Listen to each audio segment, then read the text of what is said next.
কথা বলতে গিয়ে মহান আল্লাহ তাআলা বলেন সূরা ওয়াকিয়া আয়াত নম্বর 28 থেকে 32, আল্লাহ সুবহানাহু ওয়া তাআলা বলেন ফি সিদরিম মাহজুদ, সেখানে রয়েছে কাঁটাবিহীন কুল গাছ, ওয়া তালহিম মানদুদ, সেখানে রয়েছে থলে থলে সাজানো কলা, ওয়া জিল্লিম মামদুদ, সেখানে রয়েছে বিস্তীর্ণ লম্বা লম্বা ছায়া, ওয়া মাইম মাসকুব, সেখানে রয়েছে পানির ঝর্ণা, ওয়া ফাকিহাতিন কাসীরাত, সেখানে রয়েছে প্রচুর পরিমাণে ফল, লা মাকতুয়াতিন ওয়ালা মামনুয়াত, যা মানুষ সেখান থেকে খেতে চাইলে সেখানে কখনো শেষ হবে না, এবং এটা খেতে চাইলে তা বাধা দেওয়া হবে না। বলেন সুবহানাল্লাহ।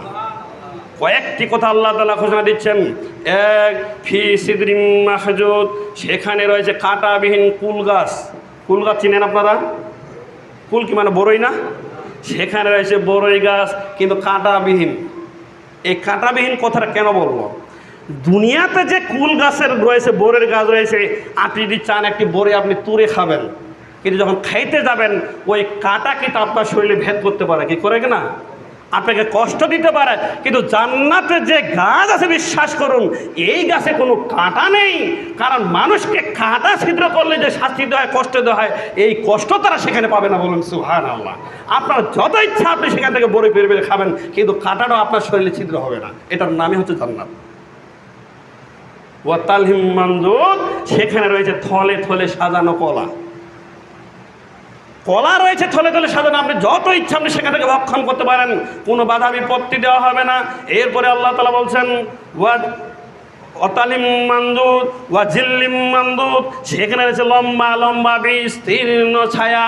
এত লম্বা ছায়া রয়েছে, আবু হুরায়রা রাদিয়াল্লাহু তাআলা আনহু বলেন রাসূল সাল্লাল্লাহু আলাইহি ওয়াসাল্লাম বলেছেন জান্নাতে যে গাছ রয়েছে এই গাছের ছায়া এত লম্বা, এত লম্বা, একজন ঘোড়াওয়ালা মানুষ, একজন ঘোড়া আরোহী মানুষ যদি ওই ঘোড়ায় উঠে আর যদি দ্রুত ছুটতে থাকে 100 বছর যদি চলে যায় তারপরে সেই ছায়াকে পার হতে পারবে না। বলুন সুবহানাল্লাহ। 100 বছর যদি একটা ঘোড়া যদি দ্রুত ছুটে, একটা ঘোড়া আরোহী সহ, তারপরে সেই ছায়া পার হবে না। এটার নামই হচ্ছে জান্নাতের ছায়া। বলুন সুবহানাল্লাহ। আবু হুরায়রা রাদিয়াল্লাহু তাআলা আনহু বলেন রাসূল সাল্লাল্লাহু আলাইহি ওয়াসাল্লাম বলেছেন মা ফিল জান্নাতি শাজারাতুন ইল্লা ওয়া শাকওয়া মিন যাহাব, জান্নাতে যে গাছ রয়েছে এই গাছের কাণ্ড, এই গাছের কাণ্ড, এই গাছের শিকড় হচ্ছে স্বর্ণ দ্বারা নির্মিত। বলুন সুবহানাল্লাহ। জান্নাতে যে গাছ থাকবে এটা আপনার এই গাছের মতো নয়, এটার পাতা, এটার কাণ্ড, এটার যে শিকড় প্রত্যেকটি হচ্ছে আল্লাহ তাআলা স্বর্ণ দ্বারা নির্মিত করেছেন। বলুন সুবহানাল্লাহ। আল্লাহ তাআলা তার পরের অংশে বলছেন, কি বলছেন? ওয়া মাইম মাসকুব, সেখানে যে পানির ঝর্ণা। একটা মানুষের সচরাচরভাবে তাকে চলার জন্য পানির একটি প্রয়োজন, তাই আল্লাহ তাআলা সেখানে বলছেন সেখানে পানির ঝর্ণা রয়েছে। শোনেন মুসলিয়া কেরাম, এরপরে আল্লাহ তাআলা বলছেন ওয়া ফাকিহাতিন কাসীরা, সেখানে যে প্রচুর পরিমাণে ফল, এত পরিমাণ ফল রয়েছে তোমরা যদি লা মাকতুয়াতিন ওয়ালা মামনুয়াত, তোমরা যদি আজীবন সেখানে ভক্ষণ করো তোমরা সেই ফল কখনো শেষ করতে পারবে না। বলুন সুবহানাল্লাহ।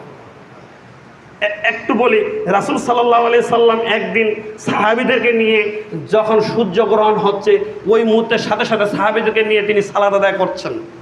আমরা তো মনে করছি সূর্যগ্রহণ হলে কিছু খাওয়া যাবে না এবং গর্ভবতী মহিলা শুয়ে থাকা যাবে না, বিভিন্ন মানুষের নোংরা আকীদা আছে সমাজে, আছে না? কিন্তু রাসূল সাল্লাল্লাহু আলাইহি ওয়াসাল্লামের সুন্নত হচ্ছে, আদর্শ হচ্ছে সূর্যগ্রহণ হলে সাথে সাথে মুসলিম সালাতে দাঁড়াবে। এটি হচ্ছে সুন্নত, এটি হচ্ছে বিধান। কিন্তু আপনি সালাতে না দাঁড়িয়ে আপনি করছেন কি যে কোনো কিছু জিনিস কাটাও যাবে না, আছে না সমাজে? চলো, এটা মিথ্যা ঘটনা, মিথ্যা কথা শুনে মুসলিয়া একরাম। তো রাসূল সাল্লাল্লাহু আলাইহি সাল্লাম একদিন যখন সূর্যগ্রহণ হইল তখন তিনি সাহাবীদেরকে নিয়ে সালাত আদায় করছেন। এই সালাত আদায় করতে করতে জামাত সহকারে আদায় করছেন।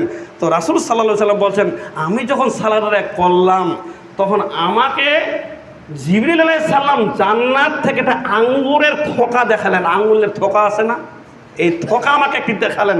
তো আমি চাচ্ছিলাম সেই থোকাটাকে নিয়ে আসতে, কিন্তু আমাকে নিয়ে আসার অনুমতি দেওয়া হলো না। যদি ওই থোকাটা আমি নিয়ে আসতাম তাহলে কিয়ামত পর্যন্ত মানুষ ভোগ করলে সেই থোকা শেষ করতে পারতো না। বলুন সুবহানাল্লাহ। তাহলে জান্নাত কি জিনিস আপনি ভেবেছেন কি? এটা এই দুনিয়ার বাস্তবতা দিয়ে আপনাকে বোঝাতে পারছি না।